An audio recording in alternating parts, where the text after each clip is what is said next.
All right, good morning. This is English 8 for Friday. Let's look at your homework from last night. Number 7. Number 7 is a compound complex sentence. Number 8 is a complex sentence. Number 9, a simple sentence. Number 10 was a complex sentence. Look at exercise B. Number 1 was compound complex.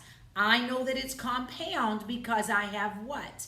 Comma, and. I have a conjunction joining two sentences. That makes it compound. Because the second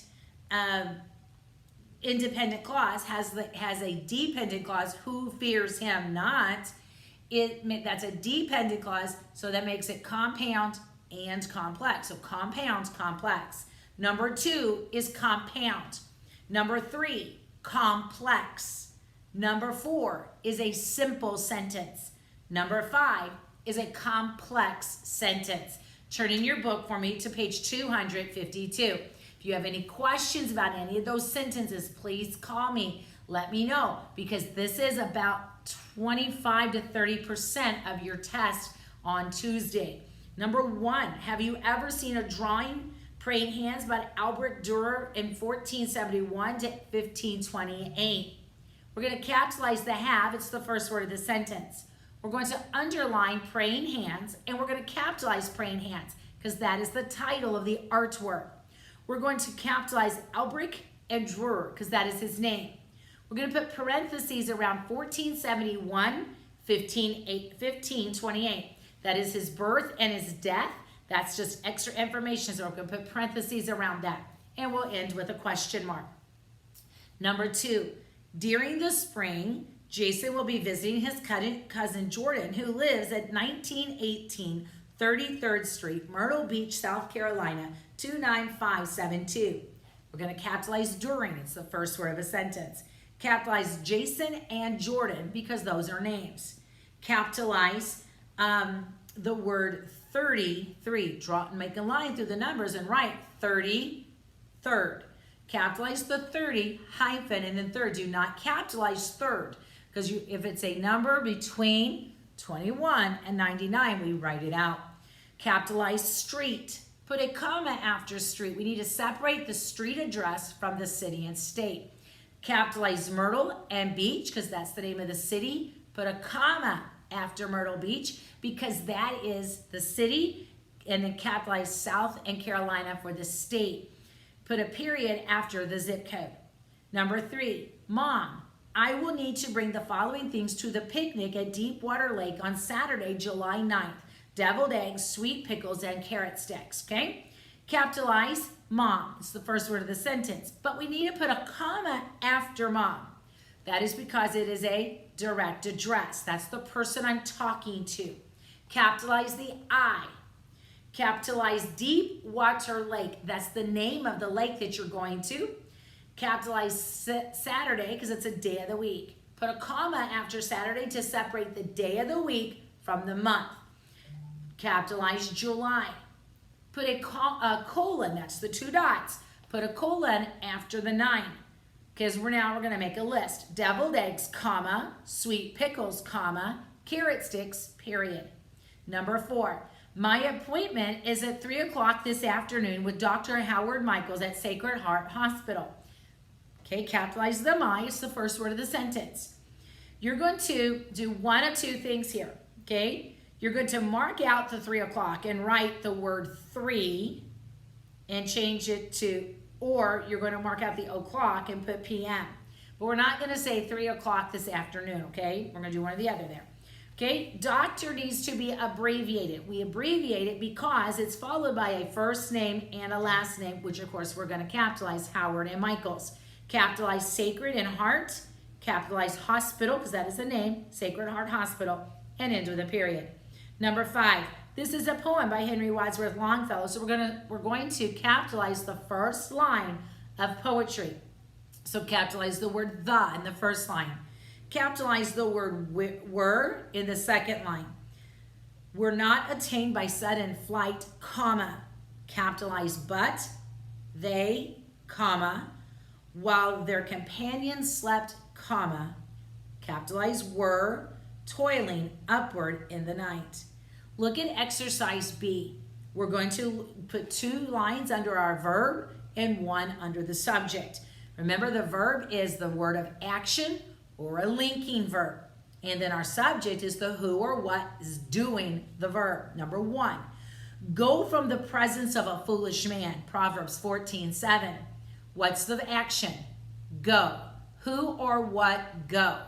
And understood you. By the way, that's what kind of a sentence? That is an imperative sentence. That is a command of the Lord. Number 6, the backslider in heart shall be filled with his own ways. What's the verb? Shall be filled. Who or what shall be filled? Backslider. Okay? Number 7, commit thy ways unto the Lord, and thy thoughts shall be established. What is the verb? Commit and shall be established. Both of those are verbs. Now you say, who or what commit? You commit. So that is an understood you. Who or what shall be established?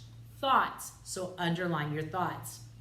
A fool's mouth is his destruction, and his lips are the snare of his soul. What are the verbs? Is and are. Who or what is? Mouth. Who or what are? Lips. Look at exercise C. We want to just define this. Is this a sentence, a fragment, or a run-on? Number 1, the American Kennel Club was founded in 1844. That is only one thought, but it is a complete thought, so it is a sentence. Number 2, information from the AKC will help a person choose the right dog breed. Well, it has the verb choose, or will help is a verb, okay? Who or what will help? Information will help. That is a complete thought, so that is a sentence. The AKC sponsors many dog shows and competitions. I will be showing my dog next week. That is a what? That is a run-on.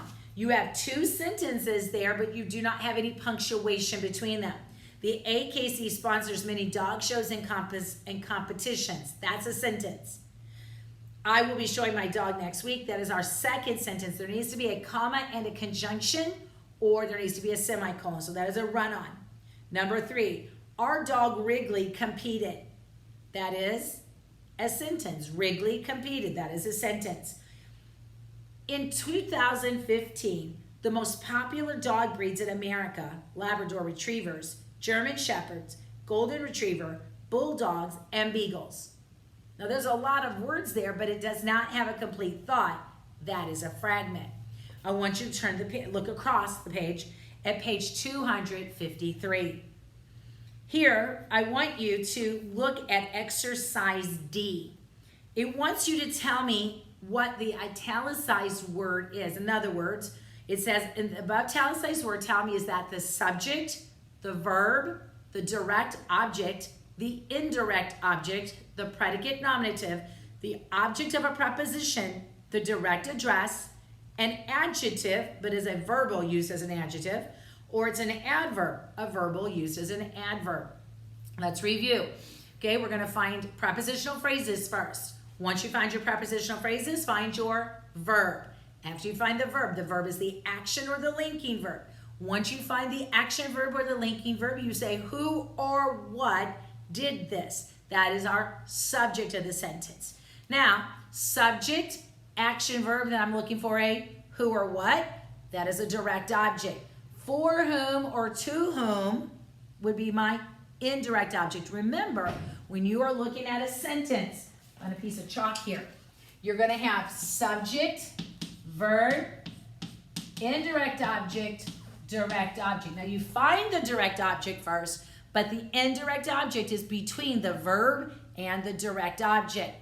If this verb is, remember, this verb has to be an action verb. If the verb is a linking verb, then what am I looking for? I'm looking for a predicate nominative or a predicate adjective. If it's a predicate nominative, it equals my subject. If it's a predicate adjective, it describes my subject, okay? Predicate, a direct address, is the person I'm talking to. An object of a preposition always comes at the end of the prepositional phrase. A verbal used as an adjective must answer what? Which one? What kind? How much? How many? Or whose, because it's an adjective.